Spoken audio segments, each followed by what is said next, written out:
Hello guys, after A long time ഈ ഒരു ചാനലിൽ ഞാൻ ഒരുപാട് വീഡിയോസൊന്നും ചെയ്തിട്ടില്ല. ചെയ്ത ഒന്ന് രണ്ട് വീഡിയോസ് വളരെയധികം ക്ലിക്കായി. ആൻഡ് അതിൽ തന്നെ ഒരു സ്മാർട്ട് ഫോൺ S20FE റിവ്യൂ ആണ് ഏറ്റവും കൂടുതൽ ക്ലിക്കായതും. ഒരുപാട് പേരുടെ അടുത്ത് അതേപോലത്തെ റിവ്യൂസ് ഇനിയും കണ്ടിന്യൂ ആയിട്ട് ഇടാൻ പറയാറുണ്ടായിരുന്നു, പേഴ്സണലി മെസ്സേജ് ചെയ്തുകൊണ്ടൊക്കെ. പക്ഷെ പിന്നീട് കുറേ നാളൊരു ഗ്യാപ്പ് ഉണ്ടായിരുന്നു. ആക്ച്വലി ഒരു ചെറിയൊരു ആക്സിഡന്റ് അങ്ങനെ കാര്യങ്ങളൊക്കെ നടന്നതുകൊണ്ടാണ് എനിക്ക് പിന്നീടൊന്നും ചെയ്യാൻ പറ്റായിരുന്നത്.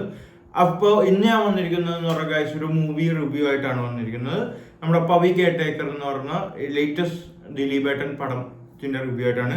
സോ ഗൈസ്, അപ്പോൾ പടത്തിനെ കുറിച്ച് പറയണമെങ്കിൽ പ്രത്യേകിച്ച് ഒന്നുമില്ല ഗൈസ്. കാരണം പ്രത്യേകിച്ച് ഒന്നുമില്ല എന്ന് പറയുന്നത് പുതിയതായിട്ടൊന്നുമില്ല. ദിലീപേട്ടന്റെ സിനിമയിൽ ഏറ്റവും കൂടുതൽ അദ്ദേഹം ചെയ്തു വെച്ചിരിക്കുന്നത് വെട്ടം, അതേപോലെ തന്നെ എന്താ പറയുക, പച്ചക്കുരുത്തി, അങ്ങനെയുള്ള സിനിമകളുടെ എല്ലാം ആ ഒരു പാറ്റേണിലുള്ള ഒരു സിനിമയാണ് ഇതും. അതായത് സ്ലാപ്സ്റ്റിക് കാര്യങ്ങൾ, കോമഡി കാര്യങ്ങളൊക്കെ ആയിട്ടുള്ളത്. പിന്നെ എനിക്ക് ഈ സിനിമയിൽ ഏറ്റവും കൂടുതൽ എനിക്ക് ഇഷ്ടപ്പെട്ടതെന്ന് പറയുന്നത് നമ്മുടെ ഇതിനു മുമ്പ് ഇറങ്ങിയ ദിലീപേട്ടന് ഡയറക്ടർ ഷാഫിയും തമ്മിൽ മീൻസ് കോമ്പിനേഷനിൽ ഇറങ്ങിയ വോയിസ് ഓഫ് സത്യനാഥൻ എന്ന സിനിമയുടെ അത്രയും ചളി കാര്യങ്ങളൊന്നും ഈ സിനിമയിൽ ഇല്ല.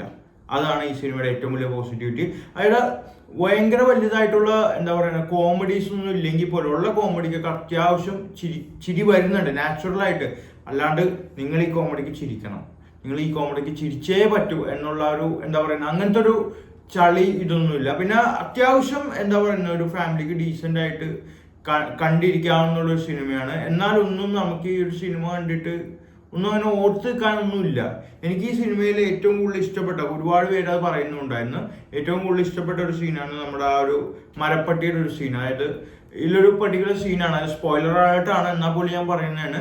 ഒരു മരപ്പട്ടിയുടെ ഒരു സീൻ, അതിനെ പിടിക്കാൻ പോണ കാര്യങ്ങൾ, വീഴ്ച കാര്യങ്ങളൊക്കെയാണ് എനിക്ക് ഏറ്റവും ഈ സിനിമയിൽ. അത് മാത്രമല്ല അത് ഭയങ്കര റിയാലിറ്റി ആയിട്ട് നിൽക്കുന്നുണ്ട്, ഭയങ്കര ഒറിജിനലായിട്ട് അത് ചെയ്തു വെച്ചിട്ടുണ്ട്. ആ ഒരു ഗ്രാഫിക്സ്, CG കാര്യങ്ങളെല്ലാം അടിപൊളിയായിട്ട് ചെയ്തു വെച്ചിട്ടുണ്ട്. അതേപോലെ തന്നെ ഈ സിനിമയിൽ പിന്നെ പറയാനുള്ള ഒരുപാട് എന്താ പറയുക കൺഫ്യൂഷൻസ് ഉണ്ടാക്കുന്ന ഒരു സിനിമയാണ്. അതായത് എന്താ പറയുന്ന ഒരു ബോഡി ഗാർഡ് വൈബൊക്കെ എനിക്ക് അടിച്ചായിരുന്നു. അതായത് ബോഡി ഗാർഡിൽ എങ്ങനെയാണ് ഒരു പ്രൈവറ്റ് നമ്പറിൽ നിന്ന് വിളിക്കും, ഫോൺ എടുക്കും, അങ്ങനെ റിലേഷനിലാവും കാര്യങ്ങളാണ്. ഈ സിനിമയിലാണെങ്കിൽ നേരെ ഓപ്പോസിറ്റ് ആണ്, കുറിപ്പടിയാണ്. അങ്ങനെ ഒരു എന്താ പറയുന്ന ഒരു പെണ്ണായിട്ട് ഇഷ്ടത്തിലാവും, അങ്ങനത്തെ ഒരു സംഭവമാണ് ഈ സിനിമയിൽ.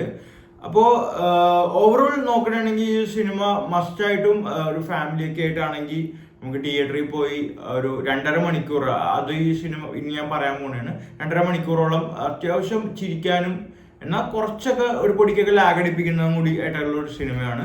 ഫാമിലിക്കൊക്കെ സംബന്ധിച്ച് ഏറ്റവും കൂടുതൽ ഇഷ്ടപ്പെടുന്ന ഒരു പടം തന്നെയാണ്.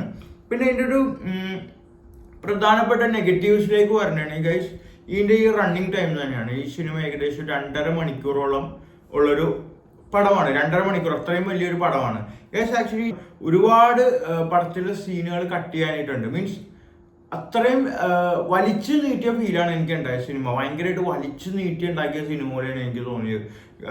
ചെറിയൊരു കഥയാണ്, കൂടുതൽ അത്യാവശ്യം കോമഡി കാര്യങ്ങളൊക്കെയാണ്, കുറെ കട്ട് ചെയ്യാൻ പറ്റുന്ന കുറെ സീനുകളുണ്ട്. മീൻസ് ചെറിയൊരു പടം, ഒരു 2 മണിക്കൂറാക്കാവുന്ന ഒരു പടമേ ഉള്ളൂ. ആക്ച്വലി 2.5 മണിക്കൂർ അത്രയും സ്ട്രെച്ച് ചെയ്തിട്ടുണ്ട്. ആ ഒരു ഏച്ചിൽ അല്ലെങ്കിൽ ആ ഒരു ലാഗ് നമുക്ക് ആ സിനിമ കാണുമ്പോൾ ഫീൽ ചെയ്യും. അല്ലാണ്ട് അത് തന്നെയാണ് എനിക്ക് ഏറ്റവും പ്രധാനപ്പെട്ട ഒരു നെഗറ്റീവായിട്ട് തോന്നിയത്. പിന്നെ ഗൈസ്, ഈ സിനിമയിൽ അങ്ങനെ ഒരു പുതുമയൊന്നുമില്ല. മീൻസ് ദിലീപേട്ടൻ യൂഷ്വലി ചെയ്തു വെച്ചിരിക്കുന്ന കാര്യങ്ങളൊക്കെ തന്നെയാണ്, മുമ്പും ചെയ്തു വെച്ചിരിക്കുന്ന കാര്യങ്ങളൊക്കെ തന്നെയാണ് ഈ സിനിമയിൽ വരുമ്പോഴും ഉള്ളത്. പിന്നെ ഈ ഒരു സിനിമയെ സംബന്ധിച്ച് ഇപ്പോൾ പടത്തിന്റെ റിവ്യൂ ഞാൻ സമറൈസ് ചെയ്യണമെങ്കിൽ അത്യാവശ്യം റിലാക്സ് ചെയ്ത് ഒരാൾക്ക് തിയേറ്ററിൽ പോയി, ഒരാൾക്കോ ഫാമിലിക്കോ തിയേറ്ററിൽ പോയി കൂടുതലൊന്നും ചിന്തിക്കാണ്ട് റിലാക്സ് ചെയ്ത് കണ്ട് സന്തോഷിച്ച്, എന്നാൽ മനസ്സിൽ ഒന്നും എന്താ പറയുക ഒന്നും ഫീഡ് ചെയ്ത് വെക്കാനായിട്ടൊന്നും ഇല്ലാണ്ട് തിയേറ്ററിൽ നിന്ന് ഇറങ്ങാൻ പറ്റുന്ന, അതായത് ഒന്നും അങ്ങനെ ഓർമ്മയിൽ നിൽക്കാനായിട്ടൊന്നും സിനിമയിലില്ല. ഓഫ്കോഴ്സ് ആ ഒരു നമ്പറില്ല, ഒരു മരപ്പട്ടി ആ സീൻ എനിക്ക് ഓർത്ത് വെക്കാനുണ്ട്. അല്ലാണ്ട് വേറെ ഒന്നും ഇല്ലാണ്ട് നമുക്ക് തിയേറ്ററിൽ നിന്ന് ഇറങ്ങി പോകാൻ പറ്റുന്ന ഒരു സിമ്പിൾ സിനിമയാണ്. സോ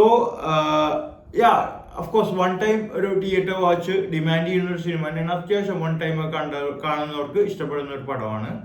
അപ്പൊ ഇനി പടം ഡയറക്റ്റ് ചെയ്തതെന്ന് പറഞ്ഞാൽ ഒരു സെക്കൻഡ് ഞാൻ ആ പേരുകളൊക്കെ ഇവിടെ വെച്ചിരുന്നു. അപ്പോൾ പടം ഡയറക്റ്റ് ചെയ്തേക്കുന്നതെന്ന് പറഞ്ഞാൽ വിനീത് കുമാർ എന്ന അദ്ദേഹമാണ്. അദ്ദേഹത്തിന്റെ ഡിയർ ഫ്രണ്ട് ഞാൻ കണ്ടിട്ടുണ്ട്, കുഴപ്പമില്ലാത്തൊരു സിനിമയായിരുന്നു ഡിയർ ഫ്രണ്ട്. പക്ഷെ ഒരു തിയേറ്റർ വാച്ച് എനിക്ക് തോന്നിയിട്ടില്ല. അപ്പൊ അദ്ദേഹം ഈ വിനീത് കുമാർ എന്ന അദ്ദേഹം ഈ സിനിമയിൽ ആ ഒരു എൻഡിങ് പോർഷനിൽ അഭിനയിച്ചിട്ടുണ്ട്.